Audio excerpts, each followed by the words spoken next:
Je reviens à vous aussi tout à l'heure. Pour résumer et développer ce voyage à travers les mémoires, et notamment du cerveau humain, bien sûr, voici un reportage à l'hôpital Hammersmith de Londres. C'est un des centres de recherche les plus performants au monde.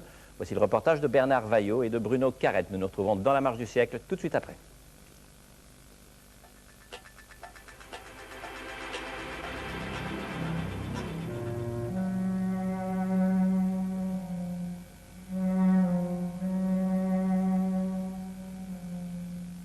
La mémoire est un phénomène biologique que l'on rencontre chez tous les êtres vivants. Elle permet d'enregistrer, de conserver et de rappeler une information. Longtemps, pour percer les secrets physiologiques du cerveau, les chercheurs ont travaillé avec la mort. Le scalpel, l'autopsie et l'observation furent pendant des siècles les armes principales de la connaissance.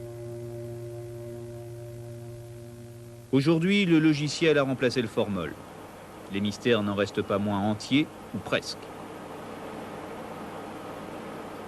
Nous sommes à Londres, dans un des laboratoires du MRC, le Medical Research Council, un organisme d'État spécialisé dans la recherche médicale. Ce laboratoire n'a que 3 équivalents au monde. L'un à Los Angeles, l'autre à Saint-Louis, tous deux aux États-Unis, et le 3e en France à Orsay. La mission de ces chercheurs est d'identifier et de localiser les différentes zones d'activité cérébrale, comme par exemple celles concernant la mémoire, ou plutôt les mémoires. Il n'y a pas de mémoire, il y a plusieurs mémoires. Je vais vous expliquer ça en utilisant des exemples, peut-être. Si je veux me souvenir d'un numéro de téléphone, je le lis. Et je le répète dans mon cerveau, intérieurement, et je peux tenir cette mémoire dans ma mémoire à court terme, aussi longtemps que je veux. En répétant en permanence En répétant en permanence dans le cerveau. Si j'arrête de le répéter, cette mémoire disparaît dans un délai d'une vingtaine, trentaine de secondes. Et c'est une mémoire qui a des limites fixes. Normalement, on peut se souvenir de 7 numéros, 8, mais 9, très rarement. Il y a très peu de gens qui peuvent faire ça. Il y a une autre mémoire très importante qui s'appelle la mémoire à long terme. Et c'est une mémoire, c'est la mémoire qui me permet de me souvenir ce que j'ai fait quand j'étais petit enfant, etc. Mais même cette mémoire-là n'est pas homogène. Parce que parmi la mémoire à long terme, on peut discerner une mémoire autobiographique, c'est-à-dire les choses qui se sont passées, dont j'ai conscience, que je peux décrire en utilisant les mots. Mais il y a aussi une mémoire qu'on appelle une mémoire implicite ou procédurale, qui me permet de me souvenir comment conduire ma voiture sans y penser, sans même décrire pourquoi je le sais. Et c'est une mémoire aussi. Jean-François Desmonets est français. Depuis 1991, il partage ses travaux avec l'équipe du professeur Frakowiak et se rend régulièrement à Londres. Pour ce médecin neurologue de l'INSERM, à Toulouse, les mécanismes de la mémoire ont livré depuis longtemps une partie de leurs secrets. Vous voyez ici la surface interne d'un hémisphère cérébral et très importante est cette structure située à la surface interne du lobe temporal qui s'appelle l'hippocampe et qui est une structure cruciale pour les phénomènes d'apprentissage et de mémorisation. En effet, cette structure reçoit des informations qui proviennent de toutes les autres zones du cortex à la surface externe.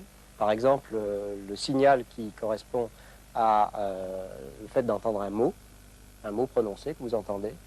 L'information va converger sur l'hippocampe d'abord et va suivre ensuite un circuit complexe qui est indispensable à une bonne mémorisation et qui inclut un premier relais ici à la base de la région thalamique et puis un autre relais au niveau de la partie antérieure du thalamus et en fait un 4e relais dans la partie interne du lobe frontal qu'on appelle la région cingulaire.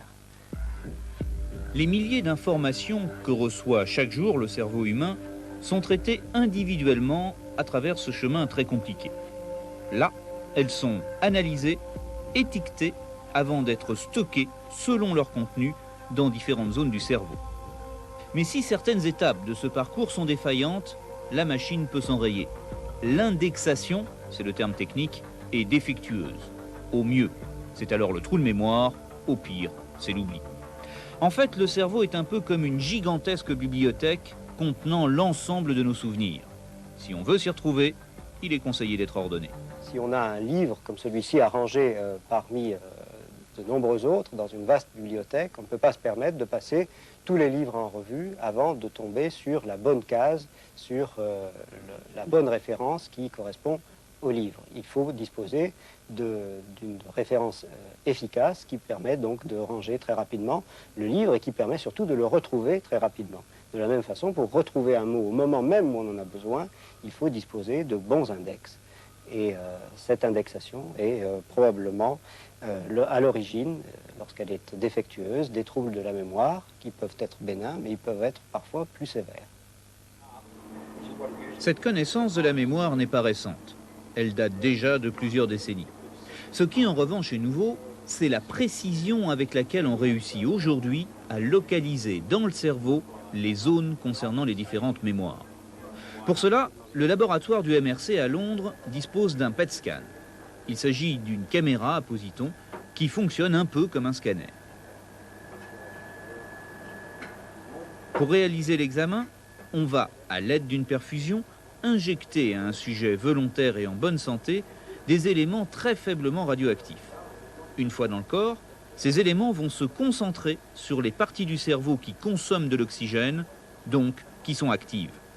Alors, cette activité cérébrale, nous souhaitons l'enregistrer au cours de différentes manipulations expérimentales qui explorent la mémoire.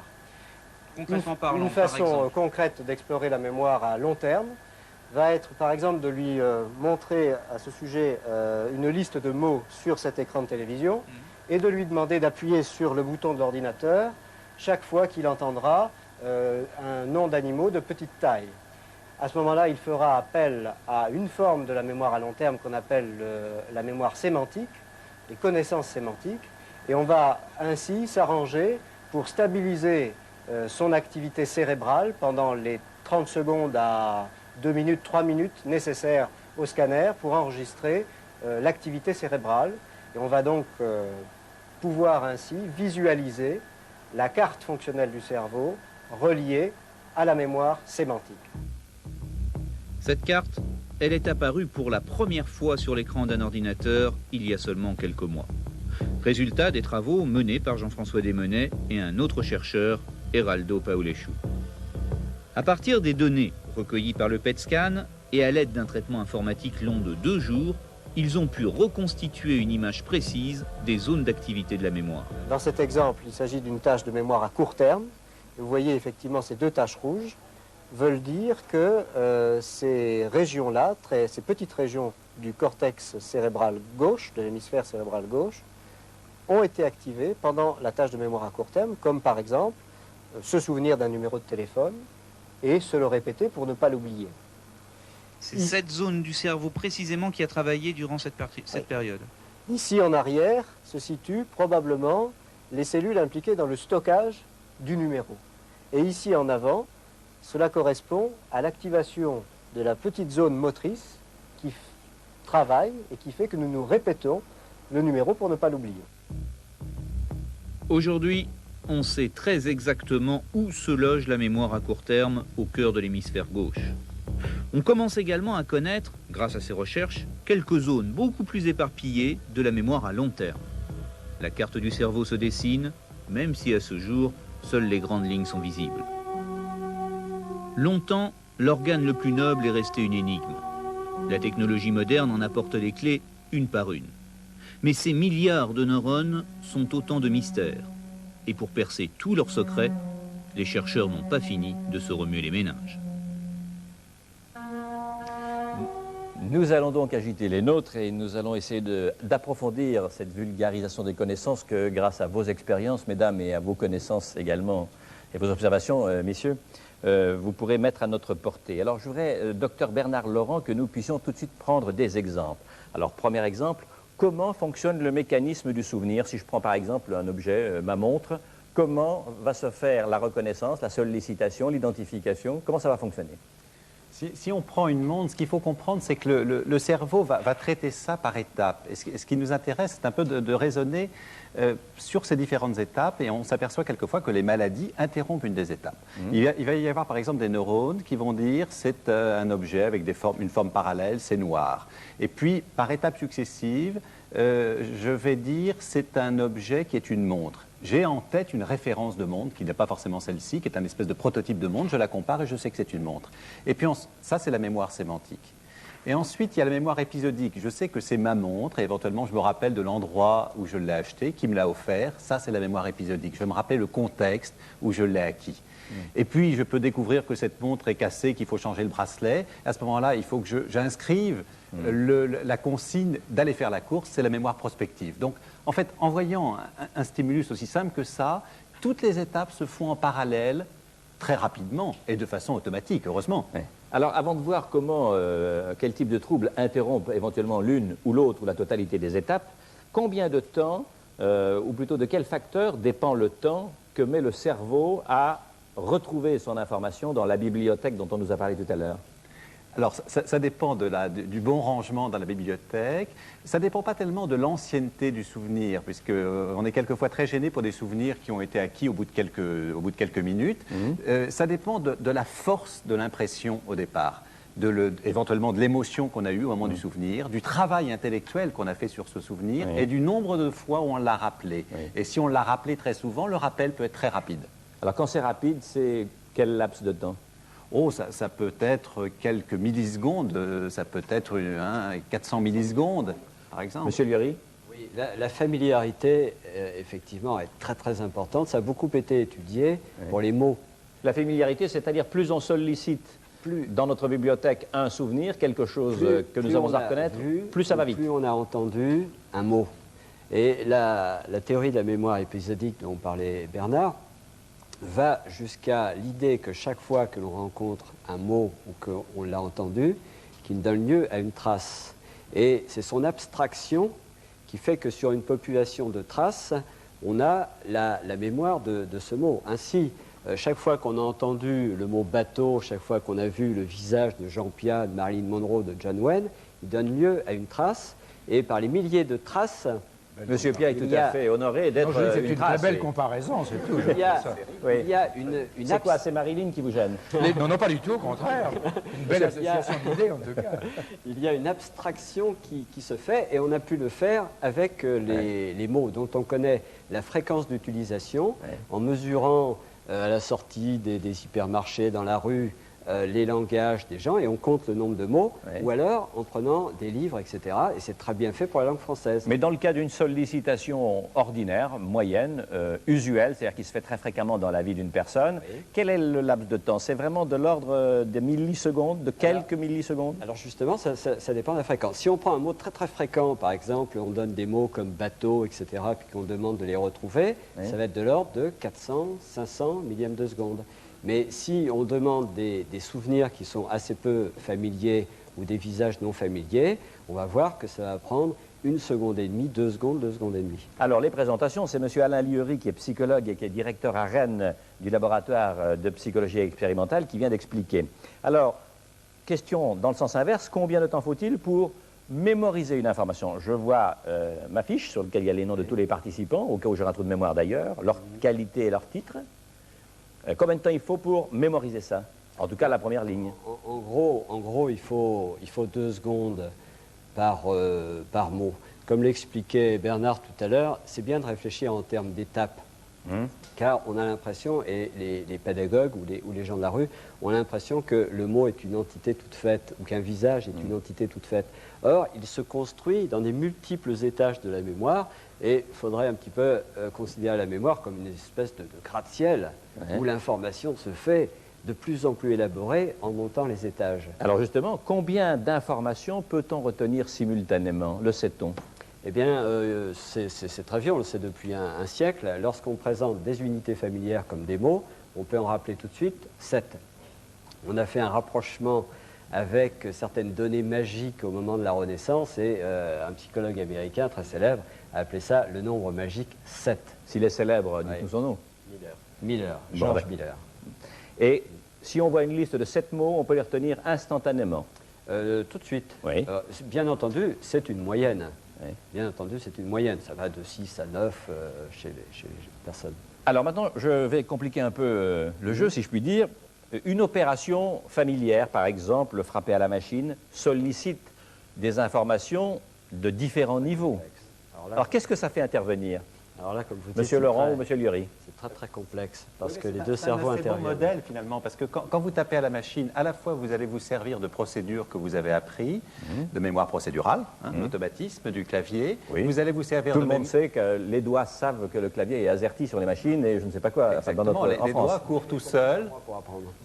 Oui, c'est long, mais une fois que Oui. vous avez acquis l'automatisme, vous l'avez. Vous allez vous servir de la mémoire sémantique, il faut que vous ayez les mots en tête, et puis vous allez vous servir d'une mémoire qui est présente, qui est l'article que vous êtes en train de dicter. Il faut vous rappeler de ce qui a été le début de votre phrase, de votre développement, etc. Donc vous avez effectivement en parallèle trois mémoires, et si dans la pièce arrive un coup de téléphone, vous allez pouvoir également répondre au coup de téléphone, donc faire intervenir encore une nouvelle mémoire. Les mémoires marchent en parallèle. Alors justement, pour faire ce simple geste, enfin ce simple acte de frapper à la machine ou de frapper sur un ordinateur, on va solliciter différents centres de mémoire qui sont situés dans des hémisphères différents de notre cerveau. Tout à fait. Bon, alors ma question elle est la suivante. Combien de temps pour la transmission d'un hémisphère à l'autre? Puisqu'au fond, tout ça, c'est de la pré-collecte. Quelques millisecondes, il y a une substance qui s'appelle le corps calleux qui unit les hémisphères. Il y a des tas de conduction de substances blanches, ce qu'on appelle la substance blanche, qui conduit très très vite. Dans le cas le plus simple, Monsieur Liori 5 millièmes de seconde. Ouais. Mais pour j'aimerais revenir sur les visages, si vous le voulez bien, parce que c'est un cas très intéressant. En effet, les gens souvent ont l'impression qu'on a une mémoire photographique. Oui. Bon, mais quand on leur demande, dites-moi, les pièces ordinaires que vous utilisez, les pièces de 5 centimes, de 10 centimes, qu'est-ce qu'il y a côté face? Beaucoup de gens ne le savent pas. Les personnes qui disent il s'agit de Marianne, on leur demande de quel côté elles regardent. Nous n'avons pas, souvent la réponse est impossible. Nous n'avons pas de mémoire visuelle au sens photographique, mais c'est une mémoire très élaborée. Nous savons, en enregistrant par des caméras les yeux, que nous n'avons pas de regard panoramique. Nos yeux sautent à la vitesse d'environ 3 fixations par seconde. Or, nous ne pouvons voir, le neurobiologiste le sait mieux que moi, nous ne pouvons voir, malgré le champ énorme de la rétine qui fait à peu près 220 degrés, nous ne pouvons voir que dans un petit angle de 4 degrés, ce qui fait que dans la lecture, nous ne saisissons qu'un mot à la fois. Lorsque nous regardons une assemblée, nous ne voyons qu'un visage à la fois. Docteur Laurent, que devient une information stockée dans notre cerveau par une mémoire et un acte volontaire de fixation de cette information, d'après ce que dit M. Liori, puisqu'on peut voir des tas de choses et ne pas les retenir. Mais que devient une information stockée qu'on n'utilise pas pendant longtemps? Est-ce qu'on la perd? Alors ça, c'est évidemment une question passionnante. Peut-être que un des modèles qu'on peut utiliser, une métaphore qu'on peut utiliser, c'est sans paraître trop stop, c'est ce qu'on appelle le palimpseste, c'est-à-dire ces parchemins sur lesquels on réécrit. Et on peut imaginer que votre cerveau a stocké des tas d'informations qui ont été un petit peu effacées par les informations successives, et quand vous en servez pas, vous avez plus de difficultés à les extraire, mais quelquefois là aussi, les malades nous ont appris que l'information n'était pas détruite. Je peux vous donner un exemple qui m'avait frappé, c'était une jeune fille qui avait fait un ictus amnésique, un trouble de mémoire transitoire, et qui s'était retrouvée translatée de 2 ans dans sa biographie. Elle avait oublié 2 ans, avec une telle force qu'elle s'était rajeunie de 2 ans. Et donc elle se situait 2 ans en avant, à la grande surprise générale, et projetée dans le passé, elle a retrouvé de cette époque des choses tout à fait anodines. Un numéro de téléphone qu'elle avait utilisé 2 ou 3 fois à cette époque-ci. Et qu'elle n'avait pas désiré visiblement conserver. Exactement. Et une fois sortie de cet état, elle était tout à fait incapable de retrouver le dit numéro de téléphone. Monsieur Laurent, comment notre cerveau sélectionne-t-il les informations qu'il décide de conserver? Parce que si on vous écoute, ça peut être un embouteillage énorme. Tout à fait. Il faut vanter tout à fait les vertus de l'oubli. merveilleux oubli qui nous permet de retrouver les clés à l'endroit où on les a rangées la dernière fois, mais pas à l'endroit où on les a rangées 3 jours avant. Oui. Hein, sinon, on passerait. Alors, comment le cerveau sélectionne ce qu'il veut garder? C'est d'abord le temps qui passe, l'intérêt qu'il prend au moment où le message arrive, éventuellement l'émotion qu'il a au moment où le visage arrive, Oui. où le message arrive du moins. Et puis, il fait quand même pas une décision du genre « je décide, je ne décide pas ». Ça se fait automatiquement. Hein. Alors encore une dernière chose, qu'est-ce qui détermine la solidité d'un souvenir au sens presque de la disquette d'ordinateur? Qu'est-ce qui fait que ça ne se détériore pas? Là aussi, c'est la force de la trace initiale. La force de la fixation. La force de la fixation initiale, donc le temps d'analyse, le temps de perception initiale et le nombre de réutilisations ultérieures. Oui. Monsieur Jaffar, quelle est la durée de vie moyenne d'une information dans la bibliothèque ou la tour, comme l'a dit Monsieur Lurie, qu'est notre cerveau? Certaines durent toute la vie. Effectivement, il y a des informations qui durent toute la vie. Il y a des travaux qui ont été faits sur des sujets humains et qui ont montré en gros que sur 100 informations, au bout de 3 ans, il en restait à peu près 30%. Donc on passe de 100 à 30. Mais chose surprenante, dans les 50 ans qui suivent, on reste toujours à 30. C'est-à-dire que ce qui a résisté à la première phase d'oubli qui se fait en gros sur 3 ans, résistera en principe jusqu'à la fin. Et ceci, quel que soit l'âge auquel on est acquis ces souvenirs. Évidemment, je pense que ça dépend aussi de l'âge auquel ont été acquis les souvenirs, mais il est très difficile évidemment de savoir si chez une personne qui acquiert ses souvenirs à 80 ans, elle les aura toujours 50 ans plus tard. Bien sûr. Oui. Ça, oui. Si vous placez la barre aussi haut que ça, si je vous pose la question à 55 ans ou 60... Effectivement, cette règle-là, disons, c'est pour des informations. Dans ces expériences-là, ces observations ont été faites en fait sur des étudiants américains qui travaillent dans une université, qui ont été étudiants dans l'université. Donc ils avaient 20 ans au moment où ils ont eu ces informations, et ensuite on les a interrogés à différents âges. Oui. Monsieur Jaffar, le réseau câblé qu'est notre mémoire, parce qu'en fait c'est une connexion de myriades de neurones. Combien avons-nous de neurones? On a su les dénombrer? À 1000 milliards à peu près. 1000 milliards de neurones ou 100 milliards de neurones à peu près. 100 milliards. Oui. On n'est pas à un facteur 10 près, hein, oui. 100 milliards. Oui, j'ai compris là. Oui. Et en termes de connexion, ce qui est peut-être plus important que le nombre, c'est le nombre de connexions, étant donné que chaque neurone est connecté à peu près 10 000 fois. Donc il faut multiplier par 10 000. Et si à partir de là, on calcule par exemple le nombre de combinaisons possibles entre ces connexions, comme le dit Delman dans son livre, on arrive à un chiffre qui est incommensurablement supérieur au nombre de particules positives dans tout l'univers. Une simple opération de remémoration, combien met-elle de connexions en jeu? Écoutez, c'est un problème assez difficile.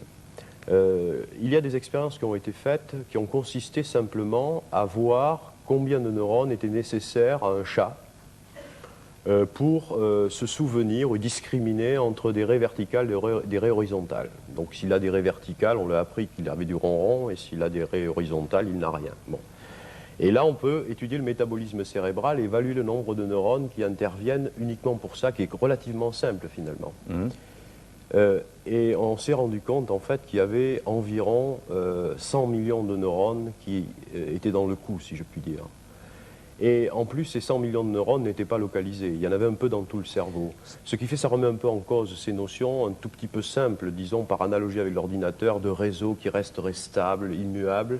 D'autant plus qu'il y a manifestement beaucoup de modifications, des aspects très dynamiques. On parle actuellement de traces qui se déplacent dans le cerveau. C'est-à-dire qu'avec le temps, un réseau neuronal qui a été constitué pour une information qui peut être rappelée immédiatement, eh bien, 2 ans ou 3 ans plus tard, manifestement, c'est plus le même réseau. C'est-à-dire qu'il y a une dimension de temps pour le classement des informations auxquelles notre mémoire fait appel. Et actuellement, les hypothèses des neurobiologistes là-dessus, et qui recoupent un peu les hypothèses des neuropsychologues, c'est que le cerveau, en fait, stockerait au niveau... Au départ, il y aurait des différentes structures qui seraient concernées et il y aurait un stockage de l'information qui serait mis dans le néocortex, qui serait déplacé. Stockage d'informations, la question qui vient à l'esprit de tout le monde, c'est est-ce que notre cerveau a une capacité limitée ou au contraire illimitée d'absorber des informations pour nourrir notre mémoire?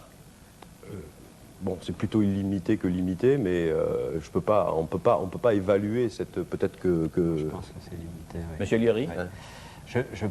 Moi, je pense empiriquement, quand on fait des expériences sur des sujets où qu'on voit des différences chez des élèves ou des enfants qui sont déficients, malheureusement, on est obligé d'arriver à l'hypothèse un peu pessimiste que c'est limité, qu'il y a une capacité fantastique. Mais je ne crois pas que la capacité est liée au nombre et aux combinaisons synaptiques. Mais les neurobiologistes ont découvert des choses qui sont très amusantes, des neurones grand-mère. Qu'est-ce que c'est? Peut-être que Robert Jaffard pourrait parler de ça. Non, il n'en a pas envie. Non, c'est ça? On en a parlé tout à l'heure. Il y a des neurones qui pulsent lorsqu'on présente un visage déterminé. Ça a été montré chez le singe. Et j'ai mon collègue Eric Algren à Rennes qui avait fait ça à Stanford, qui, après avoir fait apprendre une liste de mots, lorsqu'il les représente parmi des pièges, il s'aperçoit que ce sont des mêmes neurones pour une session déterminée qui pulsent pour ces mots. Ça peut changer le lendemain, mais à un moment donné, il y a un neurone qui est responsable d'un mini-réseau qui code les différentes facettes du mot d'un visage. Le problème, c'est que ça évolue par la suite et que c'est plus le même neurone. Donc ça montre bien que les choses sont très dynamiques et fluides à l'intérieur du cerveau. Dernière chose rapidement, pardonnez-moi, quand on fait fonctionner sa mémoire, quel processus neurophysiologique déclenche-t-on, sollicite-t-on? De quel ordre? C'est chimique, c'est électromagnétique? Qu'est-ce que c'est? C'est biophysique et biochimique. Mais il est très difficile de le préciser. Il y a à la fois, pour faire fonctionner les neurones, des signaux électriques et des signaux chimiques. Et le problème que nous avons à l'heure actuelle, c'est que si on veut expliquer la mémoire en termes de bioélectricité et de biochimie, eh bien, on se rend compte que pratiquement pas toutes les substances chimiques, mais un nombre très important de substances chimiques sont concernées. Et donc, à partir de là, il est très difficile de l'expliquer en termes de chimie, de mettre des relations directes entre, par exemple, une molécule particulière, l'acétylcholine et la mémoire. C'est très, très difficile. Je vous remercie, monsieur Jaffard. Voici Jean Piat, comédien, metteur en scène, écrivain. Presque 50 ans de théâtre dans quelques mois, dans un peu moins d'un an. 2 janvier 94. C'est quand même extraordinaire quand on vous voit, si vous me permettez de dire ceci au passage. J'ai commencé monsieur. tout petit, ça doit être pour ça. Ça doit être pour ça, oui. Vous vous en souvenez par conséquent? Très bien, oui, très bien. Faut-il une mémoire d'éléphant? D'ailleurs, au fait, les éléphants ont-ils une mémoire Tout est relatif, mais par rapport aux animaux, une assez bonne mémoire. Par rapport au cheval ou au chien. Mais beaucoup moins que nous. Bon, alors, faut-il une mémoire d'éléphant pour être comédien ou au contraire, faut-il un travail acharné pour, je dirais, faire fonctionner sa mémoire? C'est la deuxième version qui est la vraie. Il faut travailler. Les gens sont toujours fascinés par la mémoire des acteurs, mais en réalité, c'est pas un acteur n'est pas fait de mémoire, il est fait de sensibilité uniquement. Oui. Comment travaillez-vous cette mémoire vous-même?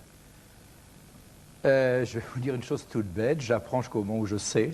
Je fais ce que j'ai entendu. D'ailleurs, j'ai l'impression que mon prochain trou de mémoire, ça va être de penser à tout ce qui se passe là-dedans.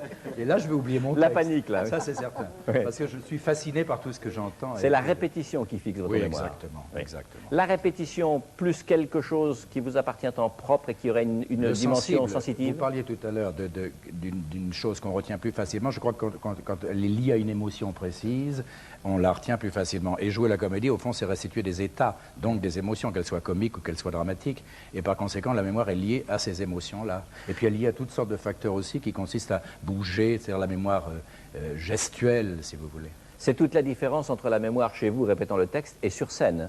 Exactement. Guitry disait un jour à un acteur qui lui disait, écoutez, c'est extraordinaire, je le savais chez moi. Il lui a répondu qu'à cela ne tienne, nous irons chez vous pour jouer la pièce. Et il avait raison, c'était exactement ça. Oui. Et en réalité, diriez-vous, avec toute l'expérience que vous avez, que votre mémoire, et la mémoire des comédiennes et comédiens en général, j'imagine, est davantage une mémoire sensitive, affective ou spatiale, c'est-à-dire là je sais que j'ai ce type de phrase ou de réplique à dire, qu'une mémoire purement abstraite? Elle est multiple. Moi, je sais que quand j'apprends quelque chose, je sais que c'est en haut d'une page, à peu près à la 3e ligne à droite et pas à gauche. Je suis certain et je retrouve, même si c'est à la page 212 ou la page 128, je retrouve à peu près à l'endroit où je m'étais dit que ce doit être ce mot-là. Pour un simple mot, une simple phrase, c'est exactement là. Oui. Donc elle est multiple. Et puis, par exemple, moi j'ai fait des expériences. Quand on interprète à la radio une pièce qu'on joue en cours de spectacle, même le soir ou la veille, si on l'interprète à la radio, par conséquent complètement bloqué, plus aucune gestuelle, il faut avoir la brochure, parce que sinon on risque d'avoir des trous de mémoire. Autrement dit, le moteur ne tourne pas de la même manière. Votre mémoire, d'une certaine manière, est sollicitée avant même l'effort conscient par vos gestes? Bien sûr. Bien sûr. Ah oui. C'est pas sollicité par les gestes, c'est accompagné, c'est-à-dire il y a une osmose totale entre le geste et l'action. Oui. On restitue des états et des émotions. Par conséquent, les émotions, je ne sais pas quel geste je fais, là je vous parle, je fais n'importe quoi, mais si vous voulez... Ah ben c'est agréable. Non, je fais n'importe quel geste, je veux dire. Mais quand on joue la comédie, on n'apprend pas les gestes, puis le texte. Oui. Tout ça vient en même temps parce qu'on joue un personnage qui est dans une situation précise et donc les gestes, c'est l'intendance, ça suit si vous voulez. Jean-Pierre, quel est le rôle le plus long que vous ayez eu à apprendre? Oh, sans conteste, Cyrano, oui. C'est Cyrano la chose la plus longue. Oui. Et c'est long à apprendre? Écoutez, moi j'ai travaillé pendant à peu près un mois avec une amie qui m'a appris les grands morceaux du texte, les grandes tirades, la tirade d'Aîné, les non-merci, etc., etc. Et avec elle, je répétais tous les jours pendant un mois, avant même de commencer à travailler sur le théâtre. Et sur le théâtre, nous avons répété avec Charon à peu près 2 mois. Ouais. Et c'est à peu près la distance normale. Il faut 6 semaines à 2 mois pour mettre une pièce en place. Ouais. Est-ce qu'il y a un moment où vous savez que vous savez, c'est-à-dire où vous êtes libéré du fait d'apprendre? Oui. C'est la répétition. La répétition a une efficacité. On répète 6 heures ou 8 heures par jour. Ouais. C'est pour des raisons très simples. C'est pour que tout se mette en place, à la fois la mémoire, les sentiments et la mobilité. Quand on a le rôle dans les jambes, ce qui est une espèce de jargon que nous employons, on peut jouer la comédie. Car, si vous voulez, la mémoire fonctionne, mais pas le corps. Ouais. C'est quand il y a cette réunion du corps qui se rappelle ce qu'il a envie de faire, de bouger, de se lever, de s'asseoir, etc., de s'allonger, et qu'en même temps les mots parviennent, qu'on peut jouer la comédie. Donc dans les disons, 10 jours qui précèdent une générale, ça y est, tout tourne à peu près en même temps. Ouais. Et y a-t-il des textes qui soient plus difficiles à apprendre que d'autres dans votre métier? Oui, sûrement. Oui. Les vers, par exemple, de Molière de l'Étourdi sont plus difficiles à apprendre que les vers de Molière des Femmes savantes. Pourquoi? Parce qu'il n'y a plus d'archaïsme dans l'Étourdi, et par conséquent... Mais en revanche, il y a une récompense. C'est que les textes qui vous demandent le plus de difficulté et de temps à apprendre restent beaucoup mieux en mémoire. Tandis que le texte facile, le texte quotidien d'un film, par exemple, bonjour, ça va, etc., là, 48 heures plus tard, ou même le soir même, vous ne le savez plus. Ouais.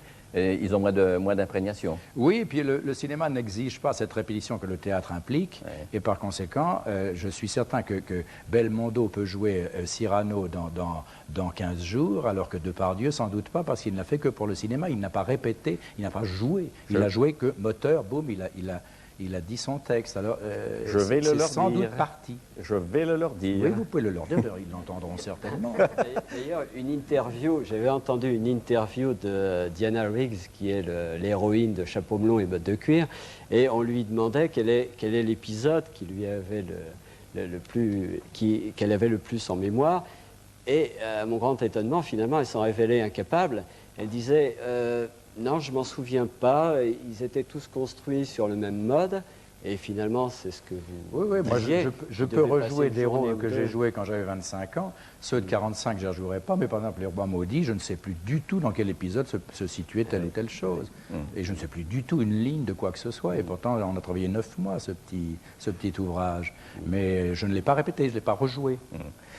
Alors, nous avons vu comment était, à grands traits naturellement, comment était organisée et fonctionnait la mémoire, la sollicitation importante que ça représentait, tout l'appareil qui est à la disposition de nos moindres actes, gestes, pour que les choses nous reviennent et que nous puissions les utiliser.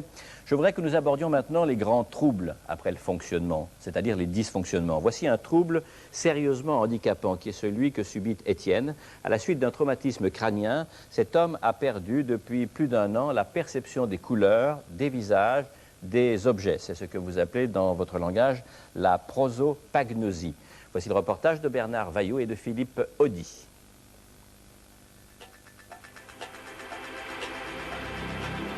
un monde sans couleur et sans visage. L'univers d'Étienne, depuis son accident, le 10 mars 1992, est en noir et blanc. Il ne perçoit plus les teintes colorées, n'identifie plus les visages, ni certains objets.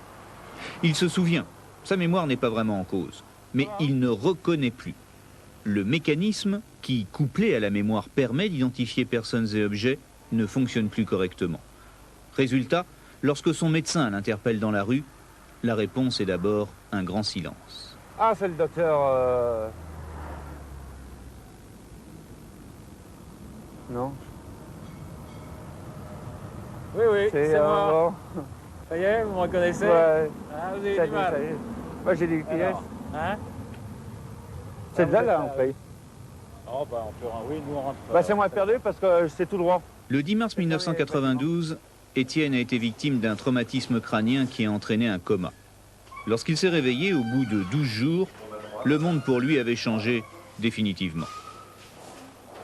Depuis plusieurs mois, à l'aide de séances de rééducation, il essaie de retrouver un minimum d'autonomie. Pour cela, régulièrement, il se rend à l'hôpital Bellevue à Saint-Étienne, où il est suivi par 2 spécialistes, le docteur Michel et Marianne Enaf. Ça fait combien de temps qu'on s'est pas revus, là? Ben, 15 jours, non? 3 semaines? 3 semaines, hein? Mais vous m'avez pas reconnu dans la rue. Non, je savais pas qui c'était. Bon, je me suis pas vexé parce que je sais bien que vous avez ce problème-là, hein? Est-ce que vous pouvez me dire qu'est-ce qui vous gêne le plus? Bah, moi, c'est les couleurs et les visages. Les couleurs. Alors, qu'est-ce qui se passe avec les couleurs? Ah, bah, je vois que le noir et blanc. Bon, on va travailler par exemple sur ces 5 couleurs-là. Pour nous, ce sont des couleurs. Hein. Il y en a... Et moi, je vous dis que là-dedans, il y en a un qui est rouge. Est-ce que vous pouvez me le montrer? Mais lui, voilà ce qu'il voit. Le noir, hein? Vous choisiriez celui-là. Ça, c'est le rouge, par exemple. Je pense. Les autres sont plus clairs. Alors, c'est quelqu'un donc qui a eu un traumatisme crânien.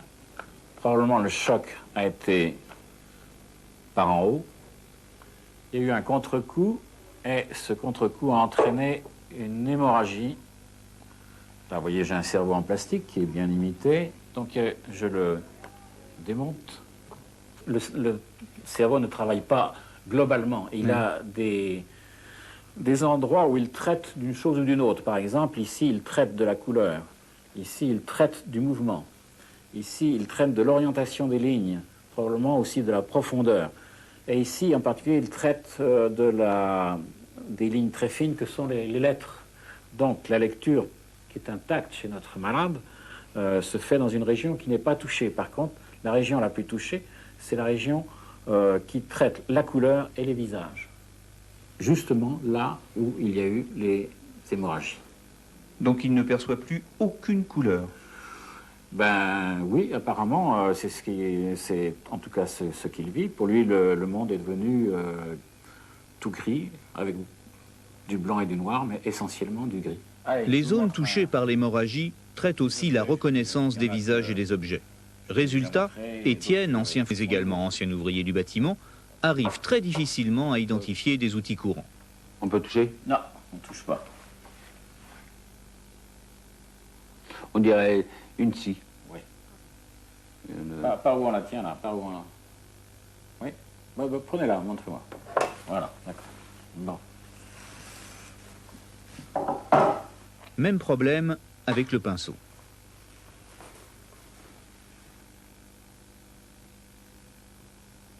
C'est pas ça. Ben, prenez-le. Pour le reconnaître, il doit le toucher. Un pinceau. Voilà. Ben, dites, vous connaissez ça, hein? Ouais, ouais. Parce que... Ça, je l'ai déjà vu. Hein? Enfin, je sais pas si c'était le même. Puis vous en êtes servi quand même dans la vie, vous. Hein? Ouais. Vous avez fait le plâtrier peintre pendant combien de temps? Ouais, pendant 15 ans. Reconnaître des objets, contrairement à ce qu'on pourrait croire, c'est difficile. C'est tout un travail du cerveau. Là, je vous montre, tout le monde reconnaît une pomme. Mais en fait, ce sont des limites, ce sont des reflets, ce sont des ombres, une petite forme particulière là-haut. Et de tout cela, on fabrique une représentation unique qui est celle de la pomme.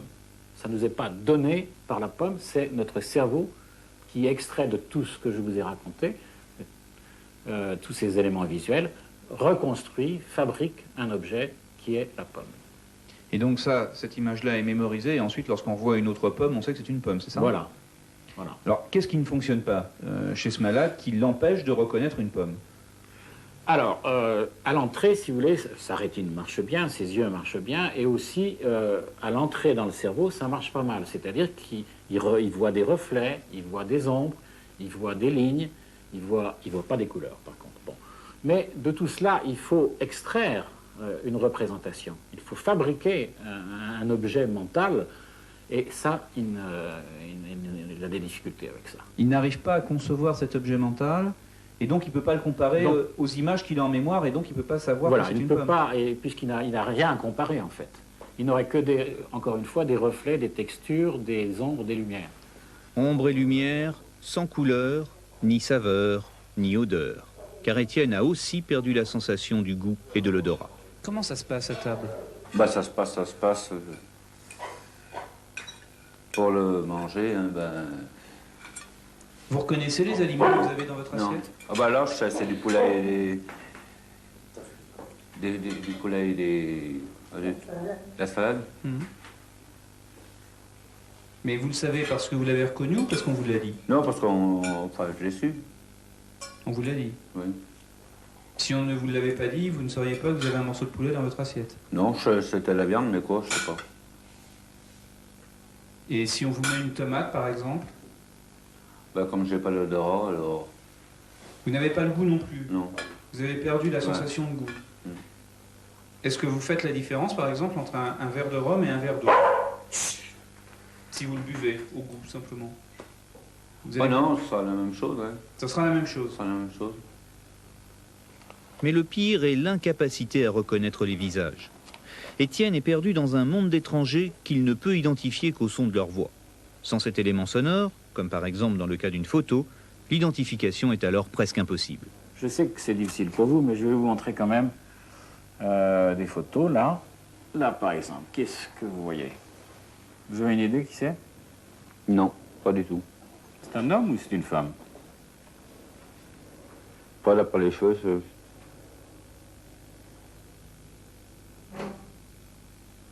Les cheveux, on dirait une femme, mais on dirait, je sais pas. Vous n'êtes pas sûr? Non, je sais pas. C'est Mireille Mathieu. Ah bon? Vous la connaissez? Ouais, ouais. Est-ce que vous savez où elle est née? À Avignon? Oui. Alors, est-ce que vous avez une idée? Ça va être un homme, toujours, d'après la coupe. Mais je sais pas qui est. Est-ce qu'il a une moustache? Non. Non. Alors, c'est le président de la République. Ah bon? Vous savez qui c'est? Ouais, Mitterrand. Ouais. Bah, vous m'accorderez qu'un visage, c'est plus compliqué à reconnaître qu'une pomme. Bien sûr, quand il voit quelqu'un, il voit qu'il y a deux yeux, un nez, une bouche, mais il n'arrive pas à vraiment organiser ça dans un visage particulier. Même pas dire c'est un homme ou une femme. Il sait que c'est un visage, c'est un peu abstrait pour lui. Mais il ne peut pas dire vraiment c'est un homme ou une femme, ou qui a l'air fâché, ou qui sourit. Voilà. Et donc il ne peut pas l'identifier? Il ne peut pas l'identifier, non, certainement pas. Mais malgré tout, il perçoit une image des visages. Comment se fait-il que cette image, même si elle est détériorée, n'est pas mémorisée et ne lui permette pas, au fur et à mesure, notamment pour ses proches, une identification au moins partielle? C'est une énigme. On ne sait pas. Non, on ne sait pas. Non, il faut qu'on travaille encore pour comprendre ce genre de déficit. Pour les chercheurs et les médecins, Étienne est un mystère. Un cas rarissime que l'on vient voir de très loin, parfois même des États-Unis. Mais pour lui, cette histoire est avant tout un drame qui l'a brutalement propulsé dans un autre monde, uniformément gris. Vous avez l'impression d'être dans un monde un peu à part? Oh bah, un petit peu quand même. C'est pas comme avant quand même. Je pouvais sortir comme je voulais. Qu'est-ce que vous espérez pour l'avenir? Bah, je sais pas exactement. Ça dépend du progrès que j'aurais fait. Mais vous, si d'un coup de baguette magique, là, on pouvait réaliser l'un de vos souhaits, ce serait quoi? Je reprendrais la même affaire comme j'avais d'habitude. C'est-à-dire? Fleuriste. Vous aimeriez redevenir fleuriste? Ouais. Mais non, je sais pas maintenant. Peut-être un jour pourrons-nous comprendre les mécanismes endommagés et donc les réparer. Mais pour l'heure, la science est encore impuissante. Elle constate seulement les dégâts, 2 petites taches sombres sur une photo d'examen, en réalité toute une vie plongée dans l'ombre, avec pour seule lueur celle de l'espoir. Autre exemple de prosopagnosie, mais qui est beaucoup plus limité que le cas d'Étienne, et qui se limite à la non-reconnaissance des visages, est celui de Madame Paulette Villecroze. Vous étiez Madame aide-soignante au moment d'une typhoïde méningée qui est intervenue en 1972. Aujourd'hui encore, si vous croisez vos enfants, vous en avez 4, ou vos petits-enfants, je crois que vous en avez 10, si vous les croisez dans la rue, pouvez-vous ou non les reconnaître? Non. Et ça vous à la voix. Parce qu'on me cause à la voix. C'est la voix qui vous permet de les identifier. Exactement. Et est-ce que le fait de ne pas pouvoir les reconnaître par le visage vous a fait amplifier vos moyens à aiguiser votre perception par l'oreille? Effectivement. C'est plus sensible qu'avant. Oui. En famille, dans votre maison, comment distinguez-vous vos proches? Vous savez, je suis seule, alors il n'y a pas de... Mais quand vos enfants viennent vous voir en famille, par la voix aussi? Par la voix, exactement. Si quelqu'un à qui vous voulez vous adresser parle de côté, par exemple, vous allez vous retourner en suivant son faisceau sonore et ce n'est pas du tout son visage que vous allez... En effet, en effet. Sur une photo, est-ce que vous vous reconnaissez vous-même, madame? Oui, moi quand même. Oui. Est-ce que vous vous êtes... Est-ce que vous vous êtes toujours reconnu ou est-ce que c'est récent? Non, c'est récent. Enfin, récent, c'est à peu près 2 ans. Totalement dans la totalité des cas ou au contraire Oui, fort heureusement, oui. Par exemple, il y a des situations de traumatisme crânien où les gens se réveillent du coma avec des troubles de mémoire considérables, presque même des pertes d'identité, le célèbre voyageur sans bagage, et ils vont récupérer tous leurs souvenirs spontanément. C'est-à-dire qu'on entreprend une rééducation de mémoire qu'après un certain nombre de mois, une fois que les choses sont stabilisées. Et maintenant, heureusement, il y a quelques centres en France qui se lancent dans cette rééducation de mémoire. Et une chose qui me paraît très importante dans l'équipe de Van der Linden, qui est effectivement un peu notre modèle, c'est que le psychologue accompagne les gens en dehors de l'hôpital et qui a une attitude très pragmatique. Finalement, on ne cherche pas à lui réinculquer des moyens mnémotechniques, mais on essaye de lui donner des aides au quotidien pour éviter cette espèce de détresse du voyageur sans bagage. Oui. Est-ce qu'il y a d'autres façons de soigner l'amnésie que la rééducation? Non. Vraiment, la rééducation reste la base de la prise en charge. Il y a des médicaments dont a parlé tout à l'heure Robert Jaffard qui peuvent aider, mais il n'y a pas un médicament de la mémoire. Il est beaucoup plus utile de travailler un texte que de manger du phosphore ou autre produit. Oui. Monsieur Lieury, qu'est-ce qu'un trou de mémoire? Est-ce que c'est normal? Est-ce que c'est fréquent? Est-ce que ça arrive à tout le monde et il ne faut pas s'alarmer? Qu'est-ce que c'est qu'un trou de mémoire? Oui, c'est bien de ne pas s'alarmer, effectivement, parce que des personnes âgées pourraient s'inquiéter d'avoir des trous de mémoire, alors qu'on voit que chez les jeunes gens, il y a très fréquemment des trous de mémoire, on le sait au moment des examens. Qu'est-ce qui se passe dans la tête lorsqu'il y a un trou de mémoire? Eh bien, comme on l'a dit tout à l'heure, certaines structures de mémoire servent un petit peu de mémoire à court terme, de mémoire fichier. C'est ce qui fait un petit peu la conscience de ce qu'on a au moment où on parle, et on n'a qu'une capacité de cette idée, si vous voulez. Alors que par derrière, il y a une mémoire à long terme extrêmement importante. Donc ces fiches vont chercher dans certains modules de la mémoire des différentes informations. Il y a une reconstruction qui se fait, ce qui fait que nécessairement, on a une impression de trou. L'étudiant qui vient à l'examen devant sa feuille blanche a une impression de trou. S'il a appris tout au long de l'année des connaissances, à l'aide de quelques indices, il va retrouver beaucoup d'informations. Jean-Pierre, pour revenir sur un mode moins alarmant, plus léger, est-ce qu'il vous est arrivé souvent d'avoir des trous de mémoire dans votre métier? J'en ai eu un spectaculaire. J'ai assisté à 2 autres. Le premier, c'était à l'occasion d'un poème. Un de mes confrères, c'est très difficile de dire un poème parce qu'il n'y a pas de situation dramatique, on est uniquement sur la mémoire. Alors il annonce Souvenir, Alfred de Musset, et il ne se passe rien. Il ne se rappelle pas le premier mot, alors il fait, excusez-moi, Souvenir. Et ça ne vient pas non plus. Alors on a baissé le rideau. Et le deuxième trou de mémoire auquel j'ai assisté, alors c'est très drôle parce qu'il y avait euphoniquement les mêmes sons. Mais ce n'étaient pas des mots du tout, c'était un illustre tragédien dont les anciens se rappellent peut-être, c'était Maurice Escande, il jouait Oreste dans Andromaque, et à un moment donné, je l'entends dire « Et moi, fille d'Hélène et veuve d'Agamemnon ». Alors, quand vous connaissez la complication de la famille des Atrides, ça n'arrange rien avec tout ça. Ça, c'était un trou de mémoire très spectaculaire. Et moi, fille d'Hélène et veuve d'Agamemnon. Et ça a été tellement vite qu'il a fait ça dans un geste superbe. Les gens du... Qu'est-ce qu'il a dit? Mais ça ne fait rien, ça s'est très bien passé. Et moi, j'ai eu un trou de mémoire un dimanche en matinée au Théâtre de la Madeleine, pas très loin d'ici. Je jouais le tournant pour la, je sais pas, la 312e ou la 227e, je ne sais plus. J'ai joué le tournant 900 fois. Et c'est toujours à cause d'un manque de concentration. On est déconcentré par ça peut être quelqu'un qui agite un programme pour s'éventer, etc., et qu'on voit une seconde comme ça, et ça vous trouble.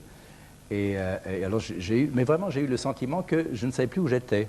Alors, je me suis tenu le front une seconde en disant « je demande pardon », le rideau est tombé, le régisseur a fait une annonce en disant « Monsieur Pia vient d'avoir un léger malaise ».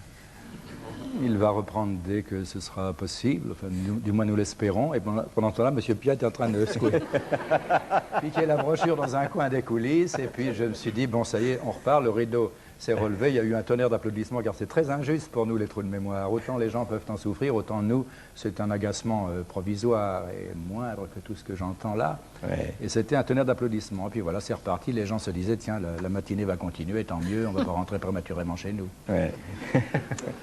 Je vous remercie, M. Piat, d'avoir... J'ai admiré le détour qui a caractérisé tout à l'heure le poème Souvenir. Et oui, les personnages que ça concernait, n'est-ce pas? Je vous remercie d'avoir... Je n'ai pas dit son nom parce qu'il est toujours là. Oui, et c'est une et d'ailleurs, il se rappelle maintenant très bien un souvenir. Il le redit. Je vous remercie d'avoir apporté avec la réserve et l'humour qui vous caractérise la légèreté dont nous avions un peu besoin après ces reportages. Je trouve que nos trous de mémoire sont dérisoires par rapport à tout ça, c'est incontestable. Ouais. Et vous avez d'ailleurs déclenché un franc sourire chez Mme Villecroze et chez Mme Liorens. Hein? Je suis très heureux, profondément heureux. Croyez-le bien. Je vous remercie de nous avoir prêté votre temps ce soir et je voudrais simplement vous proposer les références très rapidement dans lesquelles nous avons fouillé pour construire cette émission. Mémoire et amnésie de messieurs Trier, Marc Trier, et de M. Bernard Laurent aux éditions Masson. Mémoire et réussite scolaire de Alain Lieury aux éditions Duno. Un petit mot sur la mémoire scolaire, ça se stimule, ce qu'on peut dire, ça s'entretient, c'est le moment là. Elle s'entretient bien entendu, mais elle n'est pas élastique, comme le pensent beaucoup d'enseignants peut-être qui, se basant sur les cours de psychologie faits en classe de philosophie, pense que la mémoire est due à un esprit et qu'on peut enfourner. Oui. Alors donc le phosphore et tous les stimulants, vous n'avez pas l'air formidablement emballé? Non, il faut consulter son médecin, avoir une bonne alimentation, c'est le plus important. Voilà. Et encore très rapidement, puisque nous terminons l'émission, est-ce que vous pensez que la mémoire des enfants est trop sollicitée par une surcharge d'informations dans les programmes scolaires? On a fait une très grande enquête dans le collège des Hautes-Aubes, qui est le plus grand collège de Rennes, où on a fait l'inventaire de tous les mots techniques qui sont dans les manuels. On est arrivé à des sommes astronomiques, 6000 mots en 6e. Je dis astronomique, c'est le nombre d'étoiles qu'on voit dans le ciel à l'œil nu. Et jusqu'à 25 000 en 3e. Et ils arrivent à enregistrer à la fin de l'année jusqu'à 2500 concepts, ce qui est déjà extraordinaire. Donc c'est beaucoup tout ça. Mais c'est énorme. Bon. De M. Lieury encore, des méthodes pour la mémoire aux éditions Duno. Et enfin, je termine cette référence. La mémoire en 2 tomes, c'est un ouvrage collectif sous la direction de 1, 2, 3 chercheurs. Monsieur Zaviotov ou Madame? Monsieur Zavialov. Zavialov, je ne connaissais pas son nom, je vous prie de m'excuser. De vous, Monsieur Jaffard, et Philippe Breneau. Monsieur Philippe Breneau. C'est aux éditions de l'Harmattan et c'est un ouvrage évidemment très complet d'après ce qui nous a été expliqué, car moi, je ne l'ai pas lu et je vous prie de m'en excuser, mais autant être franc. Merci de nous avoir suivis dans cette émission. La semaine prochaine, autre registre et autre perception de l'information. Nous essaierons de voir en profondeur ce que signifie la politique du nouveau gouvernement dans sa mise en place, quels sont les effets prévisibles, possibles, attendus, et aussi quelle peut être la nature d'un certain virage de l'organisation européenne à laquelle il semble que le gouvernement se prépare, en tout cas dont il semble qu'il veuille parler à la Commission européenne, à Bruxelles notamment. Je vous remercie de nous avoir suivis. À mercredi prochain, 20h45. Bonsoir.